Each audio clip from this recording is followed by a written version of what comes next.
एठी पिले गोटे प्रश्न अच्छी आमर 2 4 3 और 5 को व्यवहार करी 4 अंक विशिष्ट केतोटी संख्या गठन करा जाय परिबो। आउ तेरे प्रश्नटी सुनो 2 4 3 और 5 को व्यवहार करी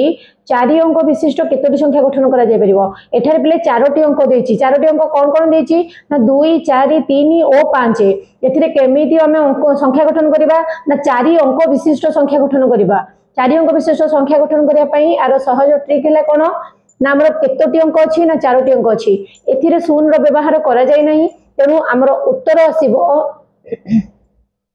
1 गुणन 2 गुणन 3 गुणन 4 4टी अंक क्रमान्वय अछि 1 गुणन 2 गुणन 3 गुणन 4 1 दुगुणे 2 3 की 6 4 24 ताले उत्तर होची 24 टी